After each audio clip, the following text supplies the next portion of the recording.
नमस्कार, मेरा नाम शिखा वर्मा है। वर्तमान समय की स्थिति को देखते हुए मैंने कुछ लिखा है। आपसे निवेदन है, कृपया इस कविता को ध्यानपूर्वक सुनिएगा। तो कविता कुछ इस तरह है।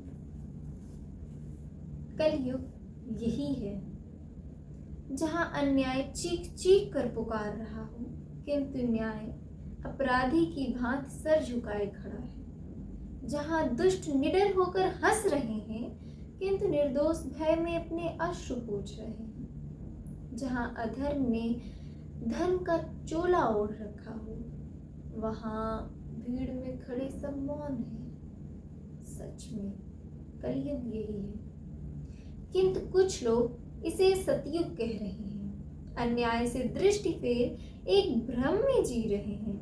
धर्म के आड़ में दुष्टता कर पावन रस पी रहे हैं। सत्य के सम्मुख जिनकी वाणी निशब्द हो जाती है, वे सत्य बोलने वालों को देशद्रोही कह रहे हैं। खुद बिके हुए जमीर और विवेक से एक सुविधाजनक जीवन जी रहे हैं और इस कलयुग को वे सतयुग कह रहे हैं।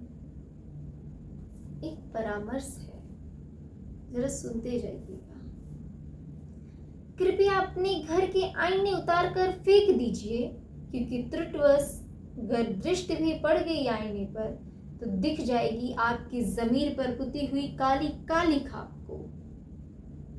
किंतु ठहरिए, ये आपकी मृत आंखें हैं। ये तो आपकी मृत आंखें हैं।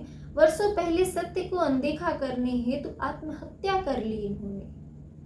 अब ये केवल देखने का अभिनय करती हैं, इसलिए ये नहीं देख पाएंगी आपकी जमीर पर लगी काली को, धर्म अधर्म के अंतर को, संसार में व्याप्त अन्याय को, मानवता की मृत्यु को और आपकी स्वयं आत्म की मृत्यु को। ये केवल देख सकती हैं शरीर की बाहरी काया को। भारत में ऐसी असंख्य आत्माओं की मृत्यु ने संपूर्ण देश को एक विशाल शमशान में तब्दील कर दिया, जहां जीवित लाशों का सन्नाटा पसरा हुआ है। किंतु सत्य अभी भी सांस ले रहा है कुछ विरले मनुष्य की आत्माओं में, जो आज भी धर्म के साथ अडिग हैं, जिनकी मानवता से उम्मीद की लौ आज भी जल रही है, जिनके जमीर का मूल्य अच्छाई और सच्चाई है। परंतु विडंबना देखिए, कुछ गिद्ध जो इस शमशान के ऊपर मंडरा रहे, उनके दृष्ट शवों पर नहीं बल्कि जीवित बची जमीरों पर है। वे प्रतीक्षा में हैं कब सत्य की सांसें थमे, धर्म की अंतिम लौ बुझे और पुण्य आत्माएं अपना शरीर त्याग दें। तब वे शव नहीं उनका जमीर नोचेंगे, रक्त नहीं उनकी मानवता पिएंगे। वे अधर्म का विजय पताका लहराएंगे और स्वार्थ को नया धर्म बताएंगे। अंततः मुर्दों के इस साम्राज्य में कलयुग को यही चरम पर ले जाएंगे। कलयुग को यही चरम पर ले जाएंगे। तब ना हम ना आप कोई नहीं बोल पाएंगे, कोई भी नहीं बोल पाएंगे, कुछ नहीं बोल पाएंगे। धन्यवाद। अगर आपको ये कविता अच्छी लगी हो तो कृपया कमेंट करिएगा। मुझे आदत नहीं है कैमरे की तरफ देखकर बोलने की, तो कई बार मैं स्क्रीन की तरफ देखने लगती हूँ, उसके लिए मैं क्षमा प्रार्थी हूँ। जो प्रोटेस्ट हो रहा है स्टूडेंट के